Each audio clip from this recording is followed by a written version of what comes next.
Bienvenue mesdames et messieurs, merci encore dans le toujours dans les cadres, il y a ma solo, il y a politique, il y a mon cannabis. L'autre c'est concerne toujours pour la énième fois report, il y a élection, il y a gouverneur, il y a Sankuru, et le report en Salami.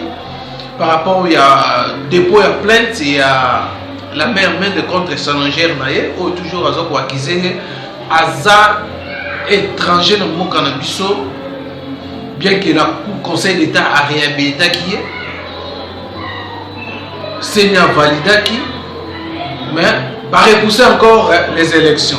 Le CENI n'a pas beaucoup de qui manipule la CENI. Selon d'autres opinions, voilà que Félix Tshisekedi a la décision. Félix Tshisekedi est toujours sous l'emprise. Il y a ancien régime. Où est toujours bloqué, une situation, il y a des ordonnances où jusqu'à présent l'applicabilité ils ont bloqué par un ministre à portefeuille. Ministre à portefeuille, une dame, ministre à portefeuille où il doit bloquer Makamoto. Tout éviter pour la ligne jusqu'à présent, bien que Félix Tshisekedi il va pas reculer, l'ordonnance sera appliquée. Le bête qui m'a solo est allé aussi choix il y a FCC sur Tambo Mwamba où il y a sous sanction il y a communauté internationale polémique autour de ça diplomatie il y a pour ça à voyager n'engeni dossier toujours flou où ils ont que non fait ce qui dit du pain sur la planche et voilà le but de Koutana qui n'a maître Basile où il y a INIC cadre aussi membre à cash. Bango bazosala analyse nini, il y a zosala analyse nini. Toujours pourquoi FCC a imposé toujours bateau baza sous sanction na institution bokanabis. Zaka masolo. Gouvernement jusqu'à présent ne sort toujours pas ni les a retardé. Effectivement, problème est non yakala ou ba membre gouvernement bazé belé baleke belé. Ndeko Basile, maître Basile, ou à gérer ça, il va passer ma catina. On va dire Mutula Nayo, on va dire Boutou à Kasamula Ndeni, Tongo et Tanaka. On va dire Kopanga ya Mende, Andenga Sobangana, Suka élection au Salam. Pourquoi ça n'a pas été? On va dire que c'est qu'on va condamner par acte union sur ma bête. Acte au Seigneur Sali, on va dire d'accord, mais à moitié. Répondre à l'Ibosso. Peuple congolais ou bien peuple à secteur wana ba tellement qui balobaki pas question candidature unique parce que Mende azwaki cour d'appel à délocaliser yango a memi yango na Lodja et puis ekendaki ko sa décision ya ko bimisa mwana mboka Mukumad Stéphane comme français mais tant que memi décision na Mukumad alobi eza normal te ayena ba certificat de nationalité na ye ba document na nyonso à bonne et due forme bakei na conseil d'État et bimi si décision na yango et puis tant que décision bimi bango sikoyo bazalaki contenté seni asali ke bazongisa deux candidats Mende eloko zosala ye wana aezo banga na ndenge moko osakana te biso tozoyebisaka na bato oyo baolanda biso na minute oyo décision oyo seni azwi toza d'accord na yango te à reporter élection sans décision valable sans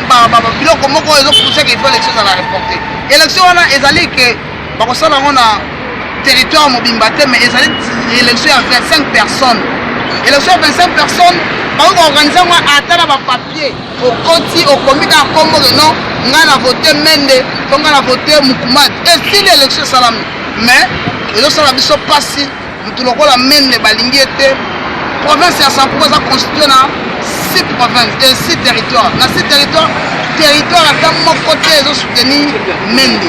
Yango azo banga comme il y a ça perdant et puis azo lukabato soma perdre. Comment ni maman mi baeta manda ko swana pona ba welela mwana moko baena mwana ane pas Salomon lobi mwana yeyo nani mukolo mwana oyo binga mukolo mwana nga mukolo mwana. Tango lobi na ko kata mwana na mibale maman na lobi soka za boyo na tiki mwana keni. Salomon comprenait que non mukolo mwana yeyo. Mais lelo Mende comme a dit qu'à ça perdant azali pour utiliser ba moyen nyonso car après que soit il est pas zanga mouvement de pas zanga mouvement dans un jeune wana pour sa développement même mouvement de pas zanga mouvement dans un jeune wana pour sa développement même les azala ba sanction oyo banyata ye akoko ke Europe te azala ba sanction au niveau ya États-Unis akoko ke kuna te mais lelo soka azali eli gouverneur wana bandeko na ngai oyo bazali ba député il faut ne pas comprendre soka azali eli gouverneur et conférence moko il faut ça ba gouverneur ba participer même dans participer soka wana to fonctionner dola fonctionner régler ya province to bolingi province que mais ne mérite pas être gouverneur. Il a travaillé avec Mobutu, il a travaillé avec Kabila, il veut maintenant aussi travailler, il a travaillé aussi avec Kabila fils, il veut maintenant travailler avec Tshisekedi fils. Non, il est sympathique. Batouana, oh, bah, il lobby place, wana, bah, il n'est pas le lobby. Député, oh, il a voté Mende. Député, on a de côté à la sorte, awa, pour bimaner, il s'est dit, ma patate, toi, on les cas. Il y a un batouana, bah, on est pour surveiller l'élection. Tu pas l'élection, ça l'a mis à la ville à Kinshasa. Et là, c'est comme ça, il y a une ville à Kinshasa. Il a pas de problème, il y a l'Assemblée provinciale. C'est pas c'est la résultat. Mais comment on va trouver les bongo au bout, il faut que nous pour des raisons de sécurité. Non, c'est faux pour des raisons logistiques. Logistique, oh, puis nous pour des raisons logistiques. Donc, Bino vous a contre la raison avancée par Yasseni. Par raison, c'est valable, c'est fondé. Pratique la manœuvre dilatoire au bango baza pour salawana ba organiser l'élection. Bandi ma perte comme kolomto bondi ma souté. Naza ko senga la bandeko bala na Sampuru. Bondi ma souté va reporter l'élection.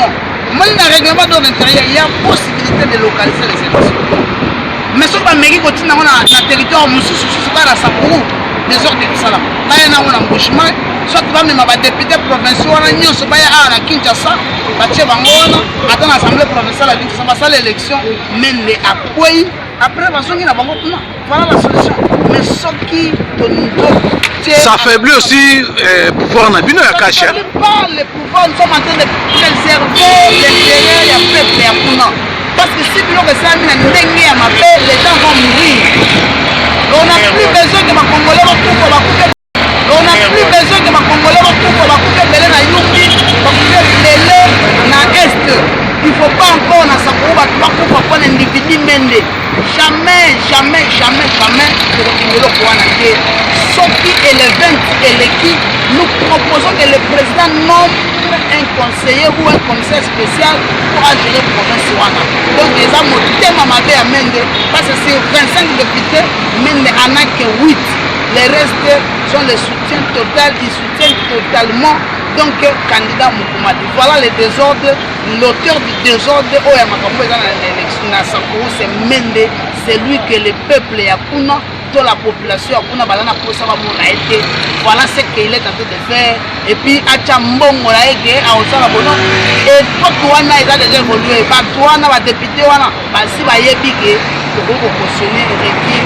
La province ça est étranger, même de 5 Canadiens. On va soutenir un moyen qui est donc Batouana méchant à danger. On dit que Sankoro ça samba. Nous avons eu le temps de promener à Sankoro. Il n'y a rien. Samba, mais même dans 12 ans, comme ministre, quel que soit l'école à bien dans la raquette, Zélé Zate, Ouré Zate, Maï Zate. Donc, nous sommes beaucoup à l'époque où nous chef de la province, il y a Grand Kassai. Et ça dit que nous bien mais la minute est comme vraiment bizarre. Donc Mende, c'est un message qui ne peut plus. Si Moutakou Fagana est ridicule, il devait mourir. Donc comme le ridicule ne tue pas, à ça pour s'entêter. Nous partons le 20, plus question, il y a contraintes sécuritaires, contraintes logistiques. Mais si nous avons Mende déjà, nous avons Azana Seni na poche na ye. Pensez-vous vraiment que non Mende bakoko raté akoko za l'élite pour ba déjà corrompre ba député ngambo wana. Est-ce que aujourd'hui Mende éli danger ko za na mboda province wana? Mende ko za la élite atana manji. O mani mukolo élection ko sala. Et ko salama. Ne mukolo Mende ko kufa politiquement. Mende la outu biso il n'a que 8 députés sur 25.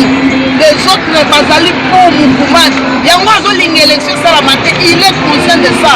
Mais ne va pas passer. Donc azolinga te eloko wana salama akokoya et puis il sera ridiculisé devant toute la population.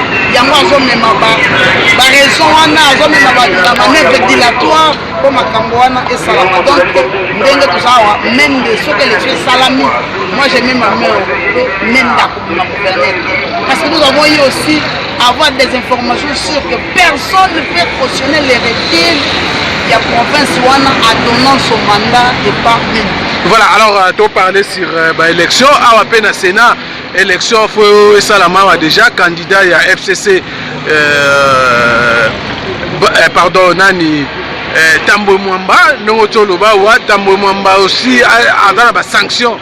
À niveau international, mais choisi par Joseph Kabila, Bozomo Nondeni ni bati yepe bien qu'azaki na famille politique, moi mais yepe a postulé, a participé na candidature na Sénat.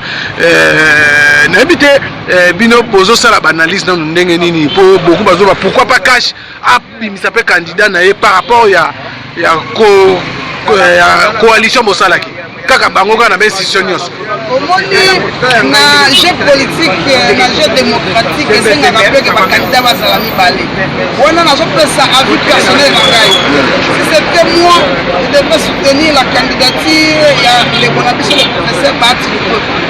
Parce que Kabila a un système. Quand je parle comme maître, je fais aussi ma réflexion yanganga moko. En tant que juriste. Oui, en tant que juriste. Kabila a un système. Kabila ne veut pas propicer les gens qui ont des ambitions politiques. Pour exemple, tant que tu as fait l'élection pour l'Assemblée nationale, Kabila a repris la biso moi na mwasi. Alors, avec Janine Maboun n'a pas des ambitions pour que lobby a postuler la présidence ou Bénin. Mina avait des ambitions pour être candidat pour la République, Bachaki et Nassima. Matet avait des ambitions d'être candidat président de la République, Bachaki et Nassima. Babo Miye, elle va présenter les dauphins de Bengaka Fretin, qui est au combattre et au bêta qui paye Bino Monaki. Alors, Lelo, Kabila a reçu la biso, Tambo Mamba a Tiewana. Tambo Mamba 1, ce n'est pas un modèle pour le peuple congolais, pour le Congo. Tambo Mamba a plusieurs problèmes. 1, il a un dossier pendant na niveau ya Belgique. Oh, il y a la justice, et c'est un gars qui est ensemble. De 2, Tambo Mamba a été sanctionné dans l'Union européenne. De 3, Tambo Mamba a des sanctions au niveau des États-Unis. Ce que Lelo, cette personne élue président à Sénat, il va faire la diplomatie comment? Parce qu'il gère une haute chambre où il y a 4 institutions importantes dans 4 cannabis. Donc il y a pas mingi tant Kabila a sorti na batu oyo bazali na ba sanction batu oyo bazana ba ambition politique te batu oyo bazana ngaka ko servir maître omoni soki to komo kende lokola na secte ko ngumba milaka mutu moko na complexe scolaire kingakati eza pas mingi nous devons servir république et ko servir mutu parce que la personne va mourir un jour yo koloba nini na passé na yo Tambo Mamba un passé lourd, donc je suis limité à diriger l'institution. Si ça dépendait que moi, pour que je devais voter Bat, à ça, malgré tout, nous ce sont les cas. Au Monique, par exemple, que la champ liberté, je ne défends personne, mais je suis en train de défendre des intérêts. Oh, ils ont salaté.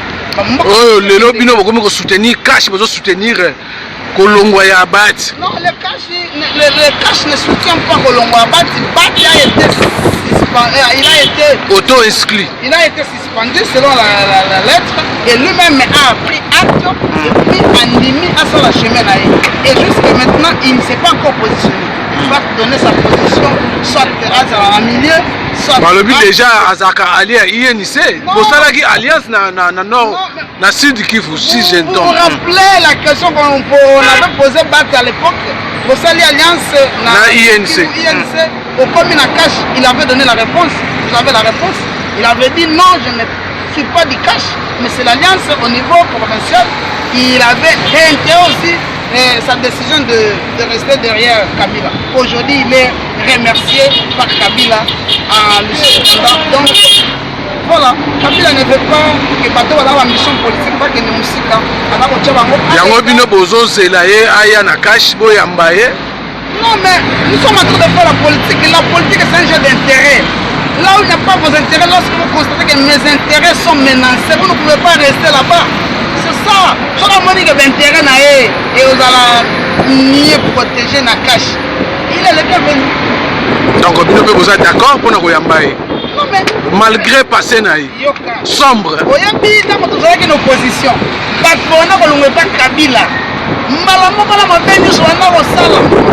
Malamo bazalaki accepter la peuple congolais avec tout ce qui est libre. C'est va venir au cash. Le cash, la porte est ouverte à tous. Parce que le président prête seulement le qui je suis prêt pour travailler avec tous les Congolais et les Congolais qui veulent le développement de leur pays. Moi, je vais collaborer avec eux et que alors aujourd'hui, le gouvernement tarde encore pour la sortie. Bino ozo kantanini ni ne soko bloqué vraiment ba vraie raison il y a gouvernement pimenté pour te sentir na ngambo FCC là-bas comment déjà taquiner les cash. Le gouvernement ils ont retardé na kobima parce que il y a des noms que l'FCC avait envoyés pour la ministre, le président de la République, Félix Antoine Tshisekedi n'est pas d'accord avec ces noms. Il avait dit, niet, pour les gens qui sont sélectionnés, pour les gens qui avaient mal travaillé, il est dans le gouvernement, là-bas, il y a changement.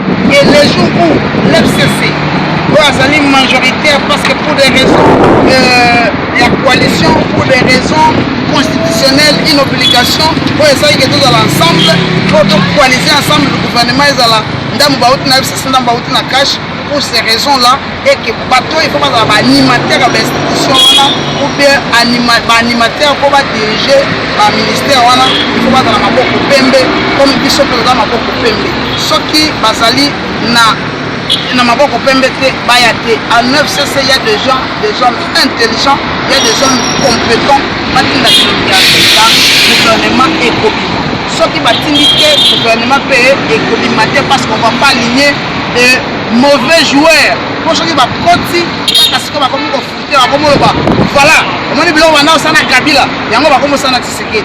Au Congo il y a des hommes intelligents, à FCC il y a des hommes intelligents, pas que nous bango bacha bango ba pe ba travailler qui voilà pas paiement ba la paix comme sonner va travailler et puis vous allez paix malam.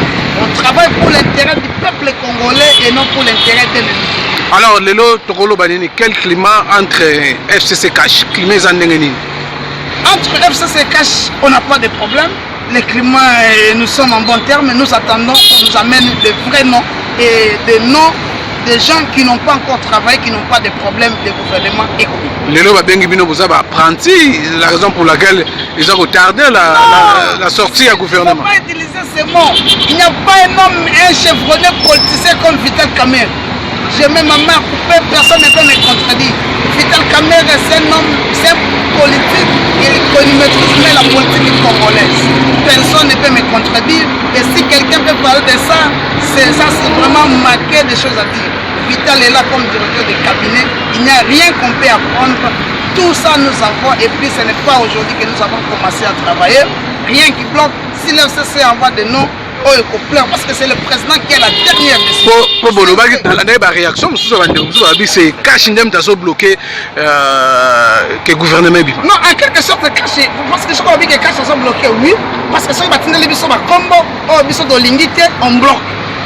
Parce que au type de comment on a combo, on on délibère. Parce que au Congo, soit au Tingalinga Moutou, oh, na yebi qui a salé, qui m'a fait, non. Soko lingi pe mboke ke de liboso envoie nous des noms oyo ko sala que peuple congolais a travaillé pour le peuple a travaillé pour la yoté so ba koma mabe zoya biso ko boka voilà merci. Merci mesdames et messieurs, vous venez là de suivre l'entretien que nous avons eu, des réactions par rapport à nos différentes questions de poser maître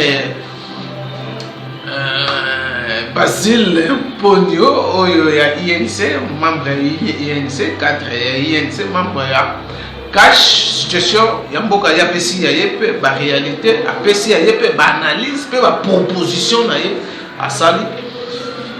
Merci, Nabionios, restez toujours fidèles sur www.vosof.net. Abonnez-vous massivement sur notre chaîne YouTube Voc Info. TV pour vous Sango à temps réel. Tokutani Mbali Asima, na numéro Mususu. Bye bye.